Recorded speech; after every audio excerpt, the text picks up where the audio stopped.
কী ব্যাপার বল তো সাথী? আজকে তো কাউকেই দেখছি না। ওই দেখ, রুম্পা আসছে, ওকে খেলার কথা বলি। আর কাউকে খুঁজে পেলি না? দেখেছিস ওর জামা কাপড়ের অবস্থা? আমি ওর সাথে খেলতে পারবো না। ঠিকই বলেছিস, ওর সাথে কি খেলবো? ওর তো একটা বন্ধুও নেই, বোকার মতো এদিক ওদিক ঘুরে বেড়ায় সারাদিন। এর থেকে চল দেখি অন্য কাউকে পাই কি না। আমাকে দেখলেই তোমরা সবাই এমন করো কেন? কী দোষ করেছি আমি?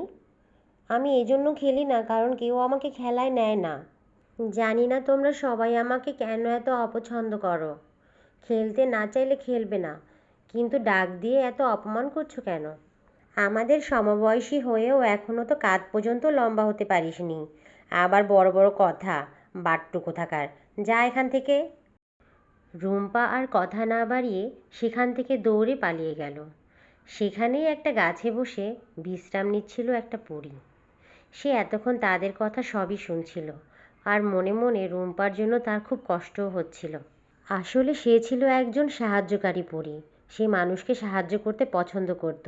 তাই সে চিন্তা করলো সে রুম্পার পিছু নেবে এবং তার সাথে তার বাড়ি পর্যন্ত যাবে, দেখার জন্য তার আসলেই কোনো সাহায্যের প্রয়োজন আছে কিনা। কী রে, এতক্ষণ কোথায় ছিলি? সারা সকাল টোটো করে এখন বুঝি সময় হয়েছে বাড়ি ফিরে আসার? আচ্ছা, তোর কি ক্ষুধা তৃষ্ণা কিছুই লাগে না? তুমি তো জানো কেউ আমাকে খেলতে নেয় না, আমি একা একাই ঘুরে বেড়াই। ওসব থাক, তুমি আমাকে তাড়াতাড়ি খেতে দাও তো, আমার অনেক ক্ষুধা লেগেছে। ঘরে চাল নেই, তাই ভাত রান্না করতে পারিনি। তোর বাবা গেছে মহাজনের কাছে, চাল নিয়ে আসলেই ভাত রান্না করে দিব। রাত্রেও যে ভাত খাইনি মা, আমার যে ভীষণ ভাত খেতে ইচ্ছে করছে। রুম্পার বাবা ছিল একজন গরিব কৃষক। তার নিজের কোনো জমি জমা নেই। অন্যের জমিতে কাজ করেই তাকে সংসার চালাতে হয়। কিছুদিন আগেই সে মহাজনের জমির ধান কেটেছে, কিন্তু মহাজন তাকে কোনো টাকা পয়সা দেয়নি। সে প্রতিদিনই মহাজনের কাছে যায়, কিন্তু মহাজন তাকে নানা বাহানায় ফেরত পাঠিয়ে দেয়। কী গো, খালি হাতে ফিরলে যে? মহাজন বুঝি আজও তোমাকে কোনো টাকা পয়সা দেয়নি? না, বলল জমির ধান বিক্রি না হওয়া পর্যন্ত টাকা পয়সা কিছু দিতে পারবে না। তাই আজকেও চাল ডাল কিছু আনতে পারিনি। সকালে কি রান্না করেছো?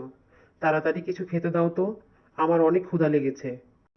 সকালে মাঠ থেকে কিছু শাক তুলে এনে সেদ্ধ করেছি, আর মুড়ি আছে, ওগুলোই খেয়ে নাও। কী আর করবে, সবই কপাল।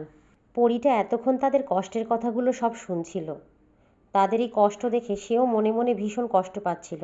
সে সিদ্ধান্ত নিল সেই পরিবারটাকে সাহায্য করবে, তাই নিজেকে চটজলদি একটি ছোট্ট পাখিতে পরিণত করলো। রুম্পার মা চলে গেল খাবারের আয়োজন করার জন্য, আর রুম্পার বাবা চলে গেল হাত মুখ ধোয়ার জন্য। ঠিক তখনই পরিরূপী পাখিটা এসে রুম্পার পায়ের কাছে পড়ল। কি সুন্দর পাখি! কিন্তু ও কোথা থেকে উড়ে এসে আমার পায়ের কাছে পড়ল? মনে হচ্ছে পাখিটা ব্যথা পেয়েছে, দেখি তো একবার। এই বলে রুম্পা পাখিটাকে হাতে তুলে নিল। পাখিটা মনে হয় অসুস্থ। যাই, ওকে ঘরে নিয়ে গিয়ে কিছু খাবার আর পানি খাইয়ে দিই, হয়তো বা সুস্থ হয়ে যাবে। মা দেখো, হঠাৎই পাখিটা এসে আমার পায়ের কাছে পড়ল, মনে হচ্ছে ভীষণ অসুস্থ। তুমি আমাকে খাবার কিছু দাও না, ওকে একটু খাইয়ে দিই, হয়তো বা সুস্থ হয়ে যাবে। পাখিকে খাওয়ানোর জন্য ঘরে কোনো খাবার নেই। আচ্ছা দাঁড়া, আমি মুরগিকে খাওয়ানোর জন্য কিছু খুদ রেখেছিলাম। আপাতত কিছু খুদ আর পানি খাইয়ে দে, সুস্থ হয়ে যাবে। আচ্ছা মা, ওকে কি আমি আমার টিয়া পাখির খাঁচাটার মধ্যে রাখতে পারি, যতক্ষণ না ও সুস্থ হয়? সুস্থ হয়ে গেলে ছেড়ে দিব। এই বলে রুম্পা খুব যত্ন করে পাখিটাকে টিয়া পাখির খাঁচার মধ্যে রেখে দিল। এ কি মা, দুপুরবেলাও তো শাক আর মুড়ি খেলাম, রাত্রেও শাক আর মুড়ি দিয়েছ? আমি এগুলো খেতে চাই না, আমি ভাত খেতে চাই। মারে, এখন কষ্ট করে খেয়ে নে, সকালবেলা ঠিক তোর বাবা চাল এনে দেবে, তখন তোকে ভাত রান্না করে দিব, তুই খাস। এখন এটা খেয়ে নে মা। মারে, আল্লাহ যা দিয়েছেন তাই এখন খেয়ে নে। সকালে আমি নিশ্চয়ই চাল এনে দিব, তখন তোর মা ভাত রান্না করে দিবে। শুনলাম আজকে নাকি একটা পাখি কুড়িয়ে পেয়েছিস। কেমন আছে তোর পাখি? খাবার আর পানি খাইয়ে দেবার পর অনেক সুস্থ আছে বাবা। আমার টিয়ে পাখিটা তো আর নেই, ভেবেছি ওকে আমি আমার কাছেই রেখে দেব। রাতে সবাই ঘুমিয়ে যাওয়ার পর পাখিরূপী পরীটা চালের ড্রামের কাছে আসে আর জাদু করে পুরো ড্রামটিকে চাল দিয়ে ভরিয়ে তোলে। এই রুম্পা, তাড়াতাড়ি ঘুম থেকে ওঠ, কত বেলা হয়েছে জানিস? স্কুলে যাবি না নাকি? হঠাৎই রুম্পার মায়ের চোখ চালের ঢাকনাটার দিকে যায়। তার মনে আছে রাত্রেও চালের ড্রামটা বন্ধ ছিল, কিন্তু এখন চালের ড্রামটা খোলা।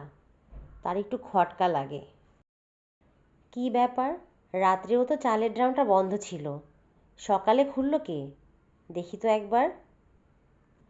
এই বলে সে চালের ড্রামটার দিকে গেল। চালের ড্রামটা দেখে তার তো চোখ কপালে ওঠার মতো অবস্থা। দেখতে পেল খালি ড্রামটা পুরো চালে ভর্তি। এ কি আজব কাণ্ড!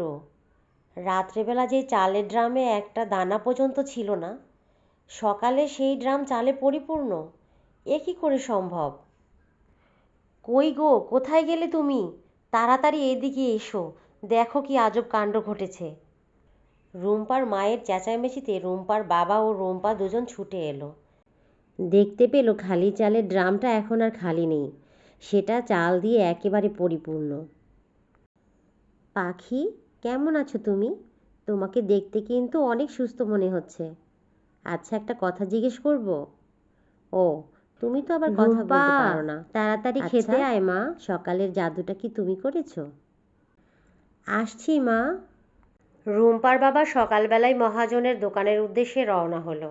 যে করেই হোক আজকে তাকে টাকাটা পেতেই হবে। তার পেছন পেছন উড়ে উড়ে চলতে লাগলো পরীটাও। মহাজন, আজকে দয়া করে আমার টাকাটা দিয়ে দেন। আমি বড়ই সমস্যার মধ্যে আছি। আপনারা ঠিকমতো টাকা পয়সা না দিলে আমরা গরিবরা চলবো কিভাবে? আহা, এত উতলা হও কেন? বলেছি তো, ধান বিক্রি হয়ে গেলে তোমাকে টাকাটা দিয়ে দিব। এখন এক কাজ করো দেখি, আজকে আমার দোকানের কর্মচারীটা আসে নাই, তুমি ওর হয়ে আমায় কিছু কাজ করে দাও। আর টাকা পয়সার কথা এত বেশি চিন্তা করো না তো, সময় হলে ঠিকই পাইয়া যাইবা। রুম্পার বাবা আজও খালি হাতে বাসায় ফিরে আসে। তার কিছুই করার থাকে না। কি গো, আজও বুঝি তোমার মহাজন তোমাকে কোনো টাকা পয়সা দিল না? হুঁ, ধান বিক্রি না ছাই, মহাজনের কাছে কি আর টাকার অভাব? তোমাকে সে টাকা দিবে না, এই জন্যই এভাবে ঘোরাচ্ছে। জানি না গো, হলেও হতে পারে। বড়লোক মানুষ, ওদের কাজই তো গরিবের মাথায় কাঁঠাল ভেঙে খাওয়া। ওসব ছাড়ো তো, আমি ভাবছি সকালের ঘটনাটা নিয়ে। আচ্ছা, ওই ড্রাম ভর্তি চাল কোথা থেকে এলো? তোমার কি মনে হয় না যে ওইটা ওই পাখিটার কারসাজি? না হলে কালই রুম্পা পাখিটাকে কুড়িয়ে পেল, আর রাতারাতি খালি ড্রামটা চালে পরিপূর্ণ হয়ে গেল? কি করে সম্ভব? হলেও হতে পারে। আল্লাহ হয়তোবা আমাদের কষ্ট দেখে কোনো উসিলায় ওই পাখিটাকে আমাদের কাছে পাঠিয়েছেন। আচ্ছা, ওসব পরে ভেবে দেখব। শোনো, আমিনা ফুপুর কাছ থেকে 2টা পুঁই চারা এনেছি। তুমি এক কাজ করো না, ওই মাচাটার নিচে গর্ত করে পুঁই চারা দুটো লাগিয়ে দাও। খুব ভালো জাতের পুঁই চারা, খুব ভালো ফলন দেয়। আচ্ছা, দিচ্ছি। যাও, ঘর থেকে কোদালটা নিয়ে আসো। রুম্পার বাবা পুঁই গাছে চারা দুটো লাগানোর জন্য মাটি খুঁড়তে থাকে, কিন্তু হঠাৎই এ কি আশ্চর্য কাণ্ড! এ কি করে সম্ভব? তিনি দেখতে পেলেন মাটির নিচে এক হাঁড়ি ভর্তি সোনার মোহর। তিনি কিছুই বুঝতে পারলেন না এগুলো কোথা থেকে এলো, আর কেই বা রেখে গেল। রুম্পার বাবার হাঁকডাক শুনে রুম্পা আর রুম্পার মা ঘর থেকে বেরিয়ে এলো। তারা দুজনও সামনের এমন দৃশ্য দেখে অবাক চোখে তাকিয়ে থাকলো। কিছুক্ষণ পর রুম্পা পাখিটাকে দেখার জন্য পাখিটার খাঁচার কাছে এলো। এ কি, সকালেও তো পাখিটা খাঁচার মধ্যে ছিল, কোথায় গেল আমার পাখি? পাখি, কোথায় গেল? রুম্পার এমন হাঁকডাক শুনে রুম্পার মা তাড়াতাড়ি ছুটে এলো। দেখো না মা, আমার পাখিটা কোথায় চলে গেল? সকালেও তো খাঁচার মধ্যেই ছিল, এখন আর দেখতে পাচ্ছি না। কোথায় গেল মা? ওর প্রয়োজন এ বাড়িতে ফুরিয়ে গেছে মা। ও এসেছিল আমাদের দুঃখ কষ্ট দূর করার জন্য। ওর কাজ শেষ, তাই ও চলে গেছে। তুই অযথা কান্নাকাটি করিস না।